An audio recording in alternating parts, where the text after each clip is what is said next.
Alrighty, I'm going to do a little bit of an update. I got 3 new locomotives. I've already got one of these, but I picked up another one, and this one runs as good or better than the first one I got. It looked like it was brand new out of the box. It's one of the old Atlas Scirocco FP9s or FP7s. I think it's an FP7 Santa Fe.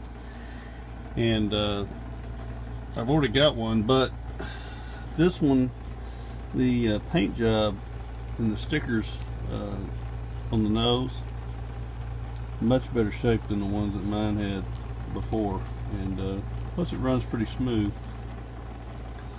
So I'm probably going to end up running them together if I ever put the coaters in them. I just thought shoot for the price and pick up another one brand new. I mean, I couldn't see that it had ever been run, and they are good runners. If you don't have any, if you can locate some on eBay or something, they're pretty solid. Anyway, got that one, and got 2 other steamers here. That is a Bachmann 060, and it's one of the Bachmanns that was in what I call the white box Bachmanns. It was newer with the couplers on the tender, the newer knuckle couplers, but it was before they went to the blue box. And I say all that to say that I think the version, this version here, runs better than the newest ones that's come out. I bought a couple of them, brand new, Santa Fe, and it just, they all wobble. Every one of them I've bought so far just wobble. This one, man, it's glass smooth. I mean, and it's got the different tender on it than the old Slopeback.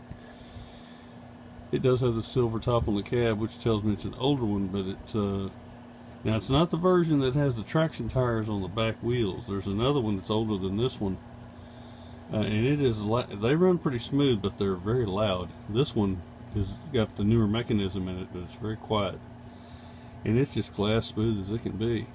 I was really impressed with it. I think I paid $15 for it or something, but it's hit and miss with the Bachmann stuff. Excuse me. You just never know. Sometimes you get lucky. Anyway, but yeah, it's very quiet.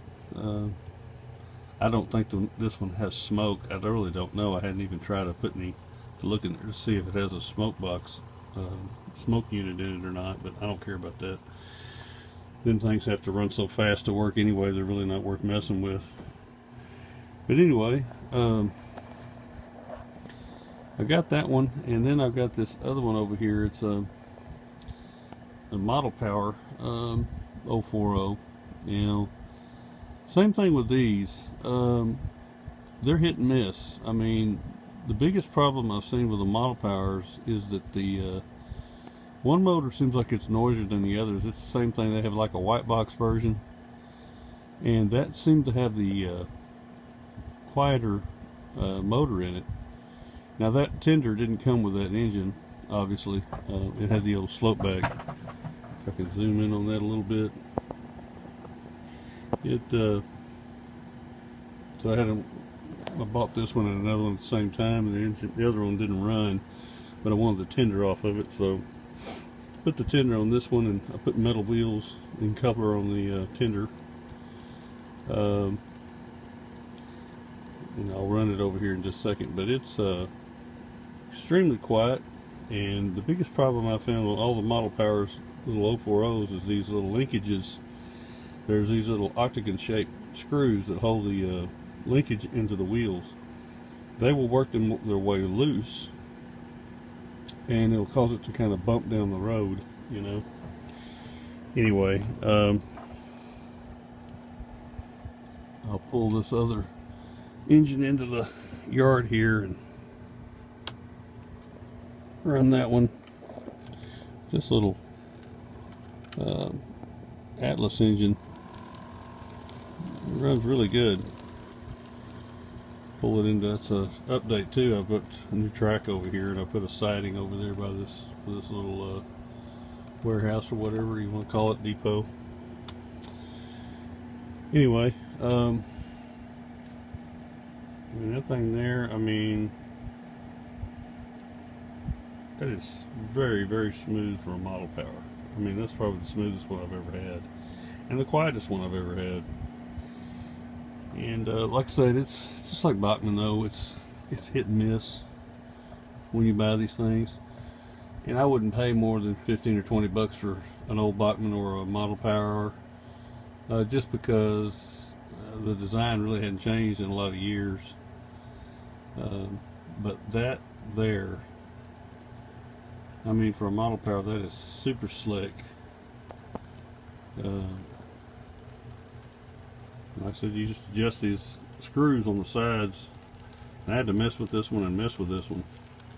Finally got it where it was really running pretty sweet. Left it alone now.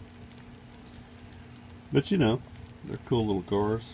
I've got that little roundhouse passenger car there too, that yellow one. That's pretty new too. Anyway, as far as an update goes, I did add 2 more switches here and a switch over there for that little freight house. And put the engine tracks back in and connected it all back to the yard. But that's about all I've done. You know, I kind of got a hobby within a hobby of locomotives. You know, I think we all do. That or cars. We go nuts collecting them. But anyway, I can't pass up good deals, especially when they're cheap and they run like these do. That little Bachmann just runs nice. And once in a while they get it right, you know. Anyway, that's all my little comments for now. If you got any questions about them, you can send me a comment, and if I got an answer for you, I will. The biggest challenge on those things is finding the couplers to fit just right. Fortunately, with whisker couplers, it's so much easier now. Anyway, all for now.